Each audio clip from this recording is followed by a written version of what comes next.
चलिए, हम लोग का कहाँ तक हो गया था? कल हम लोगों ने जजमेंट पढ़ लिया।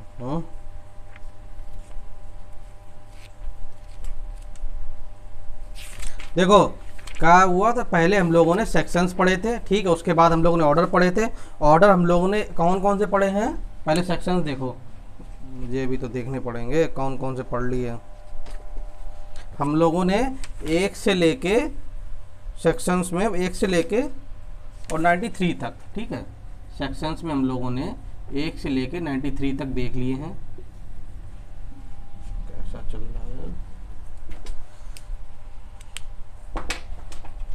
ठीक है। उसके बाद ऑर्डर कौन कौन से देखे थे हम लोगों ने? ऑर्डर 1 से लेके 20 तक तो देखे ही हैं, ठीक।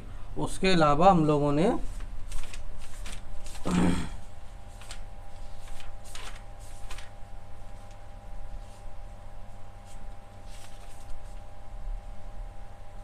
बीस के बाद में हम लोगों ने कौन सा देखा है? 26 देखा है, कमीशन, ठीक है, क्योंकि वो सेक्शन 75 से लेके और 78 तक उसके साथ देखा होगा, हैं? जो ना देखा हो तो कमेंट करके बता देना, ठीक है, कि विशाल भैया आपने ये नहीं पढ़ाया।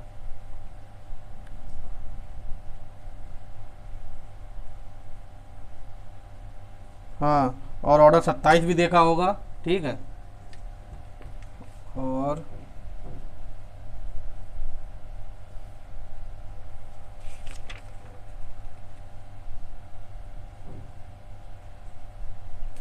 35 देख चुके होंगे।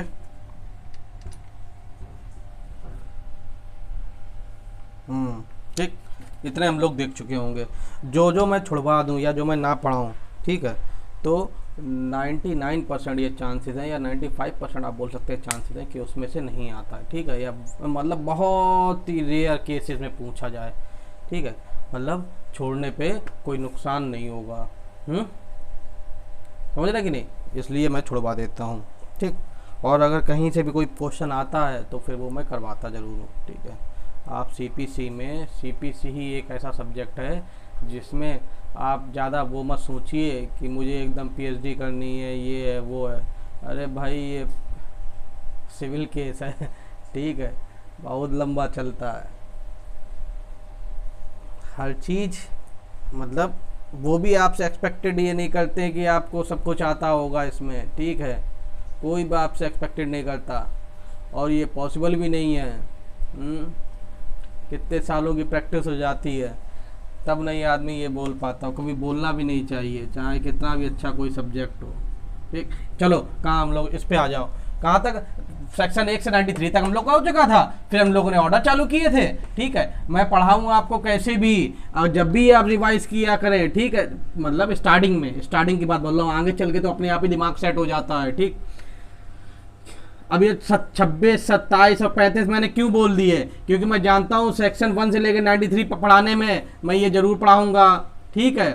जैसे कि ये वाला है तो 75 से 78 तक ये हमने पढ़ाया होगा, तो ऑर्डर 26 मैंने जरूर पढ़ाया होगा इसी बेसिस पे। तो पहले जब भी आप रिवाइज किया करें ना, तो सेक्शंस को एक बार में रिवाइज कर लें, ऑर्डर को एक बार में रिवाइज कर लें, ठीक है, अलग अलग रिवाइज किया करें, जिससे जो है आपको याद करने में बहुत आसानी रहेगी, बहुत आसानी से याद हो जाएंगे। और एक समय आएगा कि दोनों चीज़ें आपकी एक साथ अपने आप मर्ज हो जाए करेंगे। जैसे ही आप सेक्शन 75 78 पढ़ेंगे, तुरंत ही दिमाग हिट करेगा ऑर्डर 26 की ओर, ठीक है, ये समय के साथ होगा। समझ रहे कि नहीं? पढ़ाने तो मुझे एक साथ ही पढ़ेंगे, ये ऐसा हो नहीं सकता कि मैं अलग अलग पढ़ाऊँ, ठीक। मुझे अगर मान लो कि कोई, जैसे मान लो सेक्शन 94 पढ़ाऊंगा, तो 94 में अब 94 पढ़ाने जाऊंगा, तो 94 के साथ जो ऑर्डर आएगा वो नहीं पढ़ाऊंगा क्या? छोड़ दूंगा क्या? नहीं छोड़ सकता, समझे कि नहीं? कल शायद मैंने सेक्शन 33 की बात नहीं की थी, हैं?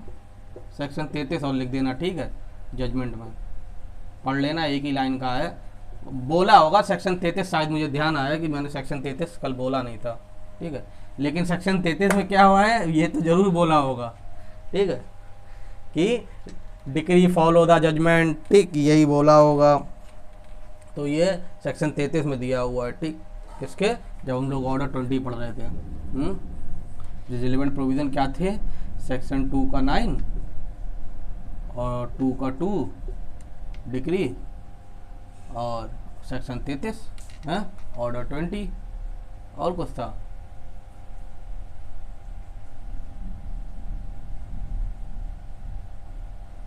और वो सब पढ़ाया होगा 151 बोला था कि नहीं बोला था 152 कि एक बार जो पास हो गया वो नहीं होगा। देखो सिविल केसेस में तो फिर भी ये है, कहाँ पहुंच गया, फिर भी एक चलो बोल दो, सिविल केसेस में फिर भी ऐसा होता है कि मान लो कोर्ट जजमेंट पास कर देती है, ठीक है, कोर्ट ने जजमेंट पास कर दिया, अब उन्हें ऐसा लगता है कि इसमें कोई गलती हो गई, ठीक है, तो रिव्यू करना चाहे तो रिव्यू भी कर सकते हैं सिविल केसेस में, ठीक है। अब लेकिन अगर मान लो कुछ ठीक ही करना है तो कोर्ट इनहेरेंट पावर का भी इस्तेमाल कर लेती है, ठीक है, अपने जजमेंट को ही इनहेरेंट पावर का इस्तेमाल कर लेती है। रुको कैमरा हिल रहा।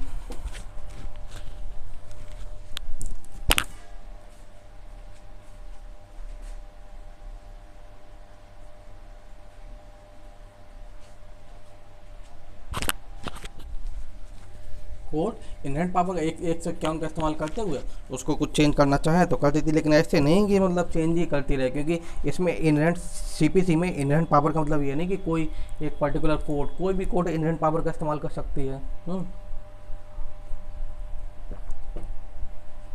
आज वैसे लेक्चर रिकॉर्ड कर नहीं रहा था, लेकिन बारिश होने लगी इलाहाबाद में, बारिश होने लगी, हमने कहा तो ठीक है बारिश हो रही है तो लाइट चली जाएगी, अब तो रिकॉर्ड हो नहीं पाएगा।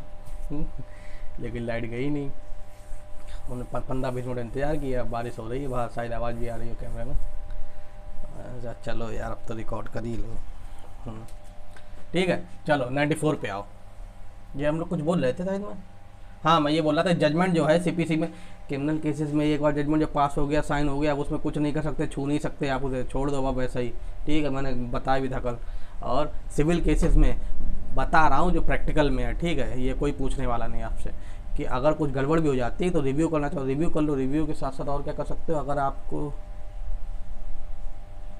151 का इनहेरेंट पावर का इस्तेमाल करते हुए कोर्ट क्या कर सकती है, उसको थोड़ा बहुत चेंज भी कर सकती है, ठीक है। चलो 94 में आओ, क्या दिया हुआ 94। अब हम लोग 94 से स्टार्ट करेंगे, ठीक है, और 94 के बाद फिर तो अपील ही है, फिर क्या है।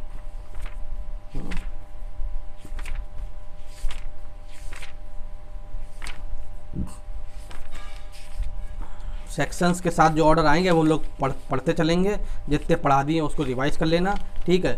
सीपीसी स्टार्टिंग से पढ़ना, ज़्यादा समझ में आएगी। 20 से ऐसे नहीं कि कोई भी जब यार हम इतनी मेहनत कर रहे हैं तुम्हारे साथ, तुम भी करो यार। हाँ, सप्लीमेंटल प्रोसीडिंग सेक्शन 94 क्या बोलता है भाई।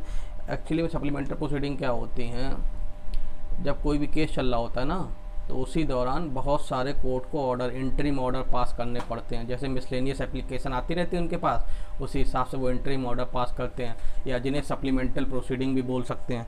क्या क्या कि मान लो कि कोई भी पार्टी है, कोई ऐसा काम कर रही है कि उसे अरेस्ट करने का ऑर्डर करना पड़ रहा है बिफोर द जजमेंट, ठीक है, अरेस्ट बिफोर जजमेंट। अब क्या है, कोई पार्टी जो है वो भागी जा रही है, ठीक है, क्या है कि उसके ऊपर सिविल केस चल रहा है तो वो भागने की कोशिश कर रही है।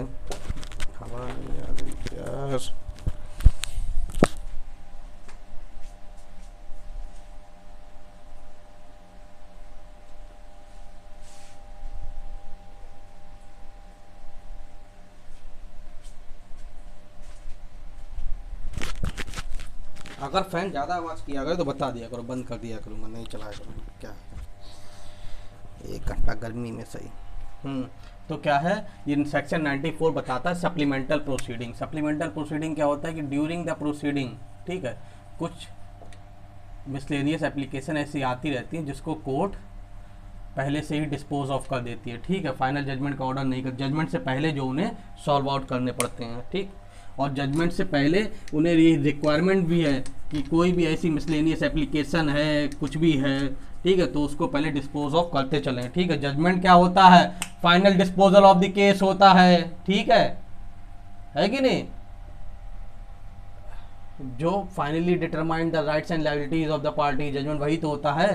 तो जजमेंट तक आने तक आपको कोई चीज़ छोड़नी नहीं होती, सब आप निपटाते चलो, ठीक है। अब मान लो कोई केस चल रहा है, ठीक, कोई केस चल रहा है, इसमें एक पार्टी जो है इसके ऊपर केस चल रहा है, सिविल केस, अब ये क्या कर रहा है, अब ये भागा जा रहा इनके जुरिडिक्शन से भागा जा रहा, तो प्लेंटिफ बोलेगा माय लॉर्ड ये तो भागे जा रहे हैं, कुछ करो, क्या करो, या तो इन्हें अरेस्ट करो या इनसे सिक्योरिटी लो, कुछ ऐसा करवाओ जिससे इनकी कोर्ट में प्रेजेंस रहे। ठीक।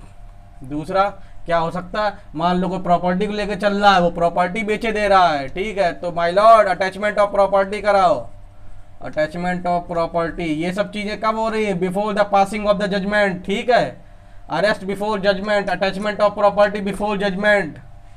और क्या हो सकता है, अपॉइंटमेंट ऑफ रिसीवर भी हो सकता है कि भाई कोई रिसीवर अपॉइंट करना पड़े। ठीक है, अब कोई प्रॉपर्टी, कोई खेत है, ठीक, उससे वो भी आ रहा है, रेवेन्यू भी आ रहा है, अब वो ना इसके पोजीशन ना इसके पोजीशन में, तो ज़्यादा ड्रामा ना हो तो रिसीवर अपॉइंट कर देते हैं। ठीक, तो अपॉइंटमेंट ऑफ रिसीवर भी हो सकता है। और रिसीवर बाद में दिया होगा, पहले होगा टेम्परेरी इंजंक्शन, टेम्परेरी इंजंक्शन। चलो अभी चेक कर लेंगे। ठीक है, टेम्परेरी इंजंक्शन हो सकता है, रिसीवर हो सकता है, और इंटरलोकेटरी ऑर्डर हो सकता है।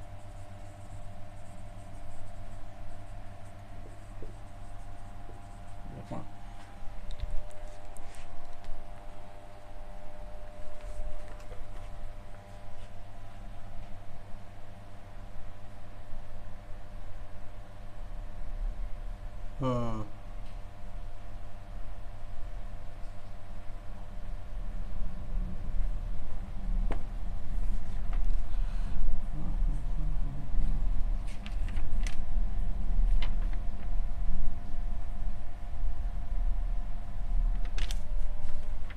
देखो, ठीक है, क्या है, ये कुछ सप्लीमेंटल प्रोसीडिंग है। इसके अलावा सेक्शन 94 एक है, ये तो सेक्शन 94 में ये बातें दी हुई हैं कि कोर्ट के पास ये पावर है कि प्रोसीडिंग के साथ साथ सप्लीमेंट्री में ये सब चीज़ें भी डिस्पोज ऑफ कर सकते हैं। इसको इंटरिम ऑर्डर बोलते हैं, इसको मिसलेनियस एप्लीकेशन भी बोलते हैं।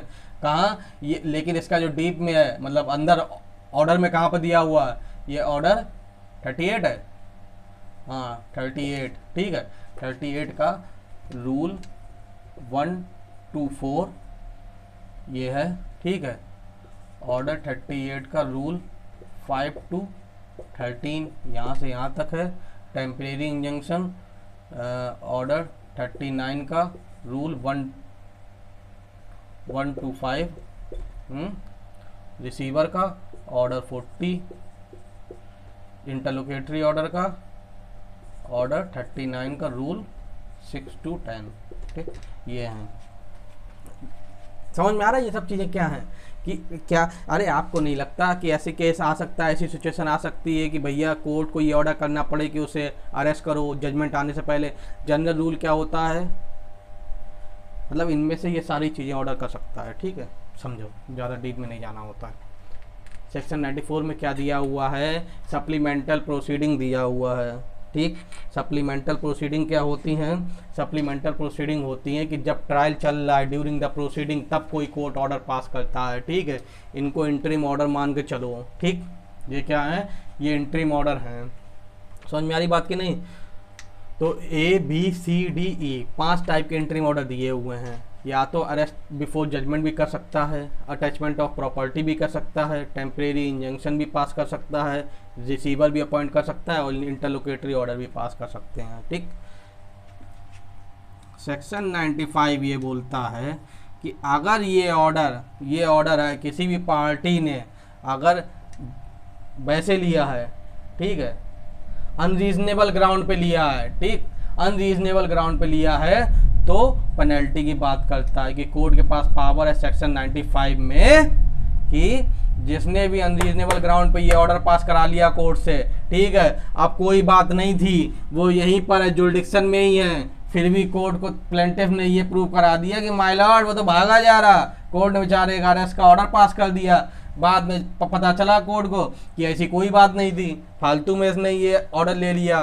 तो 95 में कोर्ट के पास पावर है 50,000 तक का फाइन इम्पोज कर देगा। ठीक है, ये प्री का मोस्ट फेवरेट क्वेश्चन है। ठीक, बहुत पूछा जाता है धड़िल्ले से। कैसे? धड़िल्ले से खूब आता है ये क्वेश्चन, कितने तक का फाइन इम्पोज कर सकता है अगर कोई भी सप्लीमेंटल प्रोसीडिंग में कोई भी किसी ने भी अगर वैसा ऑर्डर पास करवा लिया तो। पढ़ो सेक्शन 95, कहाँ गया।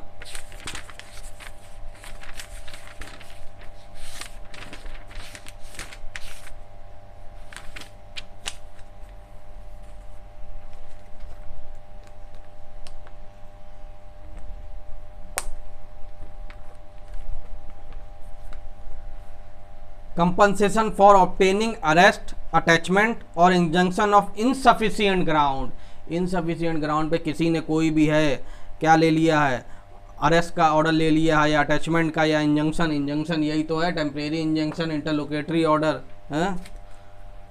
और where in any suit in which an arrest or attachment has been affected or a temporary injunction granted under the last preceding section, it appeared to the court that such arrestment or injunction was applied for on insufficient ground, or the suit the plaintiff failed. It appeared to the court that there was no reasonable or probable ground for instituting the same. The defendant may apply to the court, and the court may upon such application award against the plaintiff its order such amount not exceeding 50,000 rupees, कितना 50,000 रुपया, as it deem as reasonable compensation to the defendant for the expenses or injury including the injury to reputation caused to him, provided that a court shall not award under this section an amount exceeding the limits of its pecuniary jurisdiction।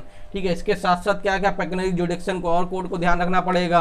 अब मान लो उनकी pecuniary जुडिक्शन 20,000 की है तो इसमें 95 आपको power नहीं देती कि आप 50,000 तक पास कर दें। ठीक है, पेक्यूनरी लिमिट जो भी कुछ आपकी हाईएस्ट होगी, ठीक है, अगर नहीं जो भी कुछ आपकी, समझ जाओ ना यार, पेक्यूनरी लिमिट क्या है, पेक्यूनरी लिमिट आपकी जितनी है, मान लो पेक्यूनरी लिमिट इससे कम है तो उतना ही आप पास कर सकते हो। मान लो पेक्यूनरी लिमिट आपकी 20,000 है तो आप 50,000 नहीं तो मैक्सिमम 20,000। ठीक है, अगर पेक्यूनरी लिमिट 1 लाख है तो मैक्सिमम 50,000। ठीक, an order determining any such element shall bar any suit for compensation in respect of such arrest, attachment and injunction। ठीक है, अब ये तीन ही चीज़ों की बात बोल रहा है कि ठीक है, कोई भी इंजंक्शन ले लिया है या ए बी और इंजंक्शन, ठीक है, इसकी बात कर रहा है कि कोई इंजंक्शन ले लिया है या अरेस्ट ले लिया, अटैचमेंट ले लिया, इन 3 ग्राउंड पे कोर्ट क्या करेगी, 50,000 तक का कंपनसेशन ग्रांट करवा देगी। ठीक, चलो अब इसमें ये पढ़ो, और इसके साथ कौन सा ऑर्डर 38 कर लेते हैं। कोई एक तो ऑर्डर कंप्लीट कर लें यार। ऑर्डर 38 मतलब ये दोनों चीज़ें पढ़ लेंगे। ठीक है, ऑर्डर 38 में ही दोनों चीज़ें आ रही ना, अरेस्ट बिफोर जजमेंट और attachment of property before judgment. ये तीनों ऑर्डर 38, 39, 40 ये तीनों करने के बाद सेक्शन में भी अपील आ जाएगा, ऑर्डर में भी अपील आ जाएगा, और अपील इंपॉर्टेंट भी है। ठीक है, अपील के बाद मिसलेनियस और पढ़ना होगा। मिसलेनियस में जितनी चीज़ें देख लेंगे, जो जो पूछा जाता है वो सब पढ़ डालेंगे, बस फिर तो मज़े ही मज़े हैं। सीपीसी ख़त्म।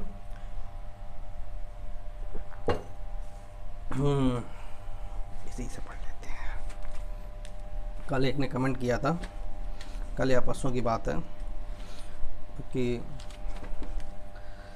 यार तुम कैसा पढ़ाते हो यार, लेक्चर खोलते ही नींद आने लगती है। पहले तो मैंने सोचा इसको रिप्लाई करूँ, कुछ पढ़ेगा, लेकिन मैं अच्छे मूड में था। मैंने कहा सर मैं अगले लेक्चर से और मेहनत करूँगा कि आपको नींद ना आए। तो भाई कमेंट और भी लोग भी देखते हैं, तो उसमें जो था क्या हुआ, उसमें जो था किसी एक दूसरे बच्चे ने फिर देखा, ठीक है, उसने उसी का स्क्रीनशॉट लेके उस कमेंट का मुझे व्हाट्सएप किया कि भैया इन सब चीज़ों पे ध्यान मत दिया करो, ये फालतू के कमेंट पे। एक्चुअली में क्या होता है ना, जब रीच आपकी बढ़ती है, अब जैसे पहले तो ऐसे कमेंट पहले तो अच्छे से आते थे, ठीक है, बहुत बड़े बड़े अच्छे तो अब भी बहुत आते हैं, तो कॉल भी बहुत अच्छी आती हैं। तो जब आपकी रीच बढ़ती है ना, तो फिर आप औरों की नज़रों में आ जाते हैं। ठीक, ये मुझे फील होने लगा। पहले मैं सोचता था कि ऐसे कैसे, कि कोई फालतू के कमेंट क्यों करेगा। मैंने तो कभी किसी का टाइम वेस्ट भी नहीं किया, है ना, मेहनत से भी पढ़ाता हूँ, ठीक है, किसी को ये भी नहीं कोई नुकसान पहुँचा रहा हूँ किसी को। तो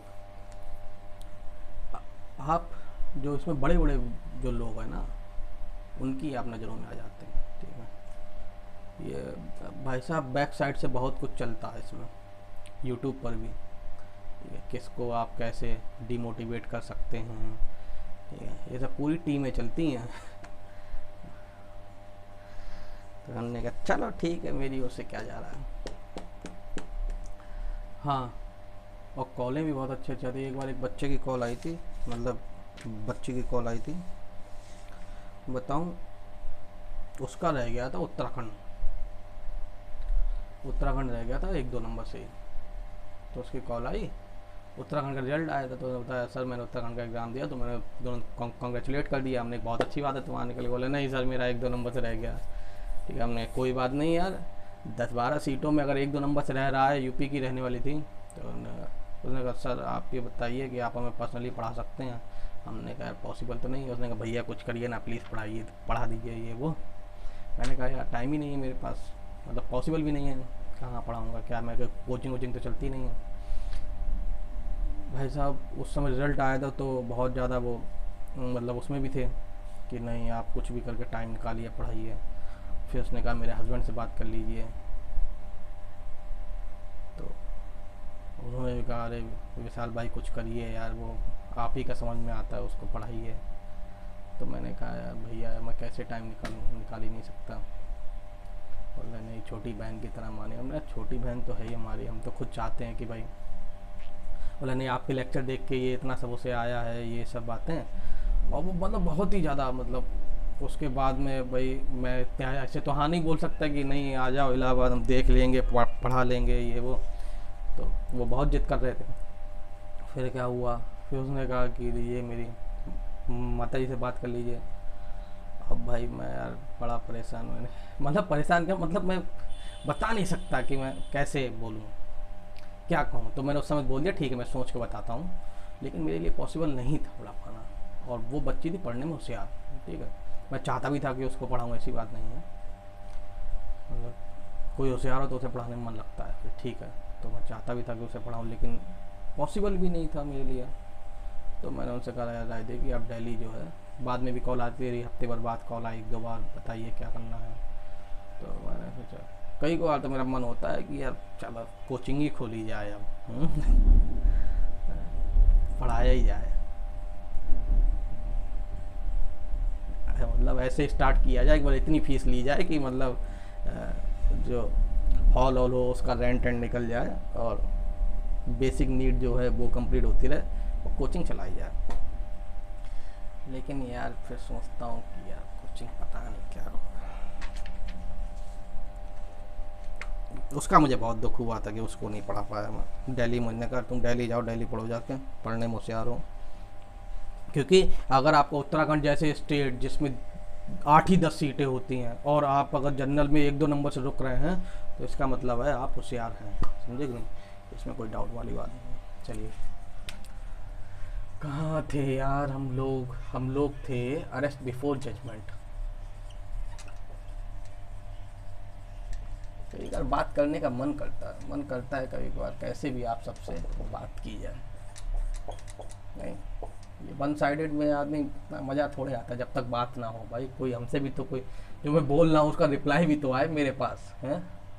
हाँ अरेस्ट बिफोर जजमेंट कौन सा हम लोग पढ़ रहे हैं, हम लोग पढ़ रहे हैं एक तो ये सेक्शन 94 के ए में है, ठीक, दूसरा रीड विद ऑर्डर, हम लोग पढ़ रहे हैं यहाँ पर ऑर्डर 38, ठीक है, 38 के रूल 1 से लेके 4 तक में दिया हुआ है, ठीक।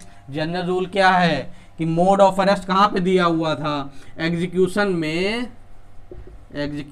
ही, एग्जीक्यूशन का पार्ट है। एग्जीक्यूशन कब होगा, जब जजमेंट आ जाएगा, ठीक है। जजमेंट के बाद डिक्री तैयार हुई, डिक्री जो एग्जीक्यूशन के लिए भेज दी। अब एग्जीक्यूशन में से one of the mode of ये होता है कि अरेस्ट, ठीक है, अरेस्ट अटैचमेंट ये सब क्या है, ये मोड ऑफ एग्जीक्यूशन है, ठीक। ये कब होते हैं, ये जजमेंट आने के बाद। किसी को आप जजमेंट आने से पहले अरेस्ट थोड़े कर सकते हो, है कि नहीं। अब मान लो इन दोनों के बीच में केस चल रहा है, ठीक है, इन दोनों के बीच में केस चल रहा है किसी प्रॉपर्टी को लेके, तो जज साहब को थोड़े पता है जजमेंट आने से पहले किसकी प्रॉपर्टी है, तो किसी एक को जेल में उठा के क्यों डाले दे रहे हैं आप, नहीं डाल सकते, ठीक है। जनरल रूल ये है कि आप अरेस्ट बिफोर जजमेंट नहीं कर सकते, केवल उसका अरेस्ट कब होगा, जब एग्जीक्यूशन ऑफ प्रोसीडिंग होगा। एग्जीक्यूशन में क्या है कि भाई ये घर जो है इसको अलाउड हो गया है, तुम रहे हो, तुम खाली नहीं कर रहे हो, तो आपको अरेस्ट करना ही पड़ेगा, करना पड़ेगा कि नहीं करना पड़ेगा। लेकिन कुछ सिचुएशन ऐसी आ जाती हैं जिसमें जजमेंट से पहले भी अरेस्ट करना पड़ता है, ठीक है, तो ये पावर क्या है, ये एक्सेप्शनल सिचुएशन में इस्तेमाल की जाती है। क्या है, ऑर्डर 38 का रूल 1 to 4 ये बताता है कि कब आप बिफोर जजमेंट, जजमेंट पास होने से पहले अरेस्ट कर सकते हैं। ठीक, समझ में आ रही बात कि नहीं आ रही है, कि कब आप जजमेंट पास होने से पहले अरेस्ट कर सकते हैं। ठीक, चलो देखो अब कब कर सकते हैं।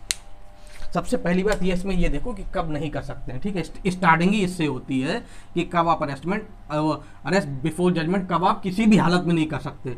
ठीक है, तो सेक्शन 16 जब हमने आपको पढ़ाया होगा तब मैंने इसमें बताया होगा लेके ए से लेके ABCD D तक, E तक है, देखे ले रहे भी क्या दिक्कत है। हाँ, सबसे पहला recovery of immovable property, section 16 क्या है कमेंट करके बताओ यार। सेक्शन 16 है रिकवरी ऑफ इमूवेबल प्रॉपर्टी। दूसरा बी था पार्टीशन, नहीं पार्टीशन तो डी में था, ABCD पार्टीशन। ठीक, रिकवरी था, फोरक्लोजर अटैचमेंट ये सब था, फोरक्लोजर अटैचमेंट ई तक था। ठीक है, ABCDE ये 5 थे। हमें खुद रिवाइज करना पड़ेगा यार। क्या मास्टर साहब तुम्हें खुद नहीं आता, कैसे पढ़ाओगे बच्चों को। सेक्शन 16 निकालो यार।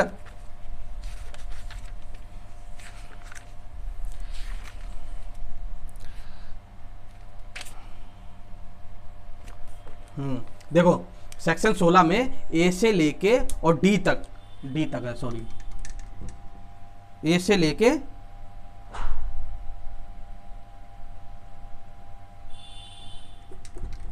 ये देखो यार दोस्त, इसी में से देख लो। सेक्शन 16 में, सेक्शन 16 से ए से लेके डी तक। ठीक है, कि अगर कोई भी केस है इमोरल प्रॉपर्टी, सेक्शन 16 कौन सा बताता है, जुडिक्शन में हम लोग आ जाए हैं। ये जो पोर्शन है प्लेस ऑफ सुइंग जुडिक्शन की बात करता है, कि सेक्शन 16 ये बताता है कि अगर कोई भी केस है इमोरल प्रॉपर्टी से रिलेटेड, किस चीज़ को लेके, रिकवरी को लेके और पार्टीशन को लेके और फोरक्लोजर सेल या उस चीज़ से रिलेटेड, फोरक्लोजर सेल या मॉर्गेज से रिलेटेड कोई केस है, या कोई भी right related to right and ability related to the immoral property, इनसे रिलेटेड कोई केस है, इमोरल प्रॉपर्टी से रिलेटेड कोई केस है, किस चीज़ को लेके, रिकवरी, पार्टीशन, फोरक्लोजर, मॉर्गेज या कोई भी राइट्स एंड लायबिलिटीज को लेके, तो उस केस में आप अरेस्ट बिफोर जजमेंट नहीं कर सकते। क्यों नहीं कर सकते? अरे भाई जरूरत ही नहीं है, केस किस चीज़ से रिलेटेड है, इस प्रॉपर्टी से। ठीक है, उसे अरेस्ट करने से क्या मिलेगा, ज़्यादा से ज़्यादा क्या, अटैचमेंट कर लो इस प्रॉपर्टी का, है कि नहीं। अरेस्ट करने से क्या होगा, अरे भाई रिकवरी ऑफ इमोरल प्रॉपर्टी थोड़ा कहीं भागी जा रही है, आदमी भागा जा रहा है, भाग जाने दो, प्रॉपर्टी अटैच कर लो, समझे नहीं। या मॉर्गेज से रिलेटेड है तो इमोरल प्रॉपर्टी का कोई केस है तो उसमें आपको, अगर वो रिकवरी को लेके, फोरक्लोजर को लेके, पार्टीशन को लेके या मॉर्गेज को लेके या कोई और राइट्स एंड लायबिलिटीज को लेके इमोरल प्रॉपर्टी रिलेटेड है, तो आपको अरेस्ट बिफोर जजमेंट की कोई ज़रूरत नहीं है, या आप अरेस्ट बिफोर जजमेंट नहीं कर सकते, सीधी बात ये है कि नहीं। लेकिन इसमें जो क्या है, एग्जीक्यूशन में तो इसमें भी कर सकते हो, है कि नहीं। जैसे मैंने बताया था, वो आदमी इसमें रह रहा है, अब ये खाली कराना है, इसको देना है, वो नहीं खाली कर रहा, तो क्या अरेस्ट तो करना ही पड़ेगा, है कि नहीं। तो सबसे पहले ये स्टार्टिंग ही सेक्शन 38 का रूल 1 इससे ही स्टार्टिंग होता है कि कहाँ आप अरेस्ट बिफोर जजमेंट नहीं कर सकते। पढ़ो, आ जाओ फिर से।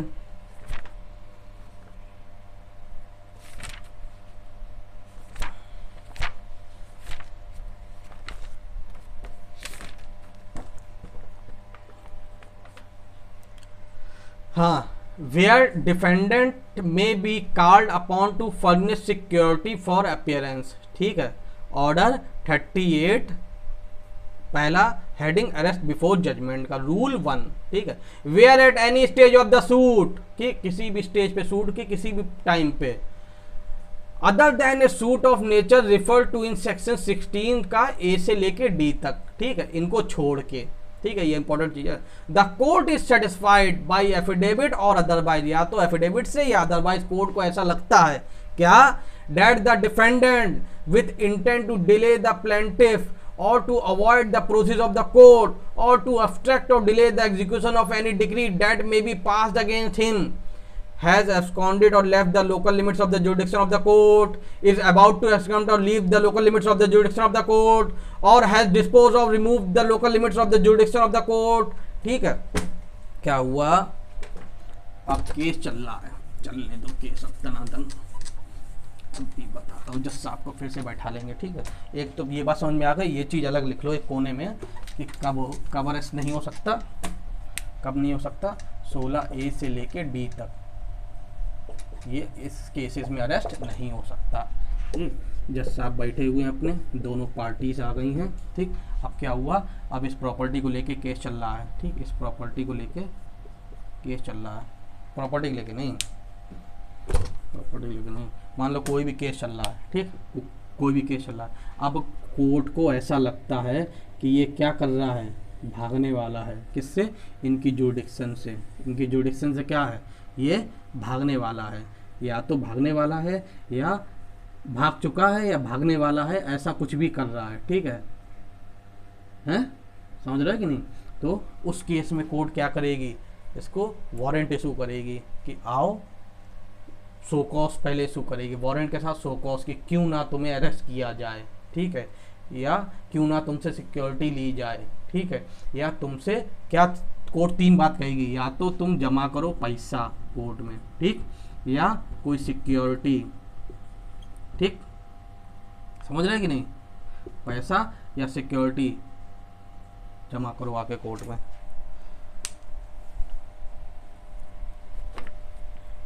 कब हो रहा है, कब कोर्ट ऐसा बोलेगी कि जब डिफेंडेंट जो है क्या क्या कर रहा है, किस लिए, with intent to delay the plaintiff or to avoid any process of the court or to obstruct or delay the execution of a decree that may be passed against him, has absconded, भाग रहा है, absconder माने भाग रहा है, or left the local limits of the jurisdiction of court, या इसकी जो लोकल लिमिट्स है उसको उससे अलग हो गया है, लेफ्ट हो गया है, ठीक है, चला गया है, इज अबाउट टू एब्सकॉन्ड, या जाने वाला है, तीसरा हैज डिस्पोज्ड ऑफ और removed from the local limits of the jurisdiction of the court his property और एनी पार्ट देयर ऑफ, या भागने की तैयारी में क्या कर रहा है, अपनी प्रॉपर्टी डिस्पोज ऑफ कर रहा है, हटा रहा है वहाँ से धीमे धीमे, कि हटा के और बंदा फुर्र होने वाला है, समझे कि नहीं।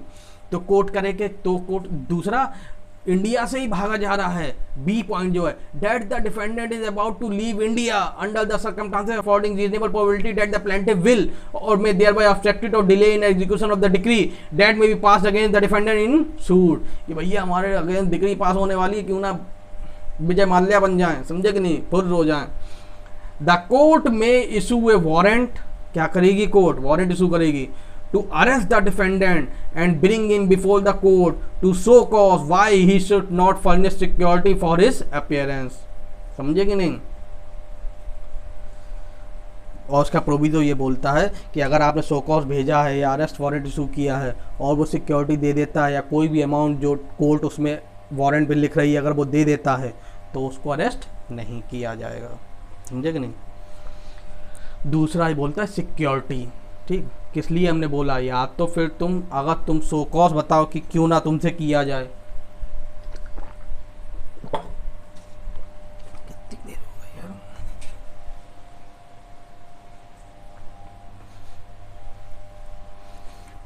कुछ भी कैपेसिटी है ही नहीं पढ़ाने की, आधे घंटे में थक गया। हाँ, दूसरा क्या बोलता है, सिक्योरिटी। अब सिक्योरिटी क्या, कि भैया मैंने भैया बोली ना कि क्या है, या तो पैसा दो या सिक्योरिटी कुछ दो, मान लो प्रॉपर्टी कुछ भी, ठीक है, वो जमा करो, प्रॉपर्टी कागज अगर दिया, कोई सिक्योरिटी लेके आओ, ठीक, या कोई सिक्योरिटी लेके आओ, कोई और गारंटर लेके आओ अपने बिहाफ पर, समझे नहीं। यही 3 चीज़ें हैं इसमें सेक्शन 2 में, कि अगर आप सफिशिएंट रीज़न नहीं शो कर पाए, शो कॉज आया आपके पास, आप बता ही नहीं पाए कि भाई क्यों प्रॉपर्टी बेच रहे हो इधर उधर, हैं, आते क्यों नहीं हो डेट पे, क्या बात है, भागने वाले हो, नहीं भागने वाले नहीं है, बोलो लग तो हमें जा ही रहा है, ऐसा करो सिक्योरिटी जमा करो, ठीक, केस कितने का चल रहा है तुम्हारे पास, 20 लाख का, ऐसा करो 50% रुपया कोर्ट में जमा करो पहले, 10 लाख रुपये हफ्ते भर के अंदर, या तुम्हें जेल में डाला जाएगा, या कोई गारंटर लेके आओ, या कोई प्रॉपर्टी के कागज लेके आओ, ये सब चीज़ें कोर्ट बोल सकती है। दूसरा टू का रूल 2 का जो सब रूल 2 है, every surety for the appearance of the defendant shall bind himself in default of such appearance to pay any sum of money which the defendant may be order to pay in the suit. ठीक है, अगर किसी ने भी सियोरिटी ली है, ठीक है, सियोरिटी कौन लेता है, थर्ड पर्सन, कोई किसी ने सियोरिटी ली है, तो इसका मतलब कि अपने आप को बाइंड कर रहा है कि अगर डिफेंडेंट ने फुलफिल नहीं किया, अगर उसके अगेंस्ट में कोई ऑर्डर पास हुआ, उसने कोई जजमेंट पास हुआ, कोई डिक्री पास हुई और वो एग्जीक्यूट नहीं हो पाई, वो फरार हो गया, तो तुम फिर जिम्मेदार होगे। तीसरा, procedure on application by surety to be discharge. तीसरा ये बोलता है कि जिसने सियोरिटी ली है ना 2 में, रूल 2 में, रूल 1 में क्या था कि कब कब अटेस्ट हो सकता है। ठीक है, वही जो ग्राउंड थे रूल 1 के 1 में A, B, C और दूसरा था रूल 2 था, कहाँ गया,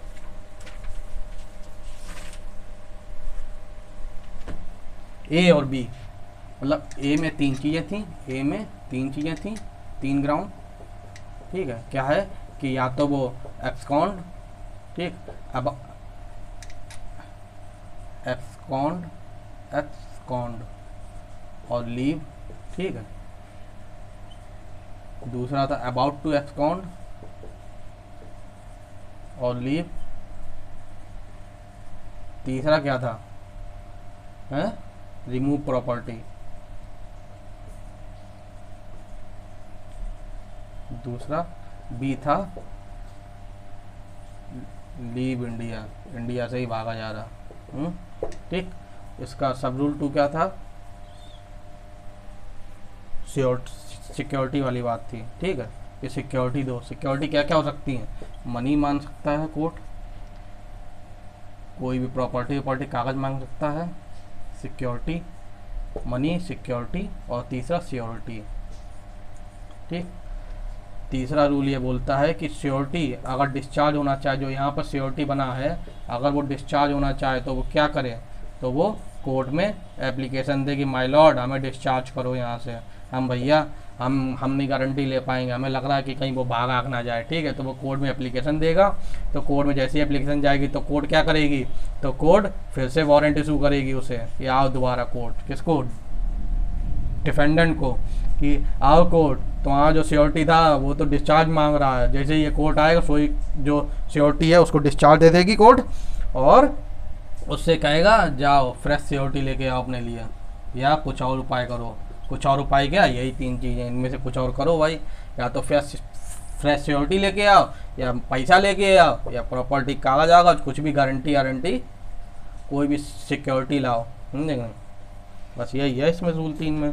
रूल 4 में ये है कि अगर वो ये नहीं देता है, ना वो सिक्योरिटी दे रहा है, ना वो सिक्योरिटी दे रहा है, ना वो पैसा दे रहा है, ना सो कॉस्ट कुछ का रिप्लाई दे रहा है, कुछ नहीं कर रहा है, तो कोर्ट क्या करेगी, जेल में डालो, और क्या करेगी, सिविल प्रिजन। ठीक है, अगर कोई भी केस अप टू 50 रुपीज़ है, कितना, अप टू 50 रुपीज़, 50 रुपया तक का कोई केस है, तो उस केस में 6 वीक, 6 हफ्ते तक अंदर रख सकती है। ठीक है, और मोर देन 50, 50 रुपया से कितना भी ऊपर हो, मोर देन 50 रुपीज़, 50 रुपया से कितना भी ऊपर हो, मोर देन 50 रुपीज़, 50 से ऊपर कितनी की भी बात हो, तो 6 मंथ। ये ध्यान रखना, दोनों डेटें दोस्त बहुत इंपॉर्टेंट है, प्री में पूछी जाती हैं। ठीक है,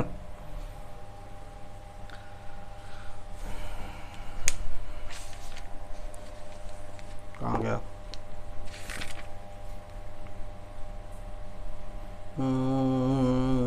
और कुछ भी नहीं है। ठीक है, अब अटैचमेंट बिफोर जजमेंट हम लोग फिर से पढ़ेंगे थोड़ी देर में। ठीक है, रिकॉर्ड कर लेंगे यार। Thank you.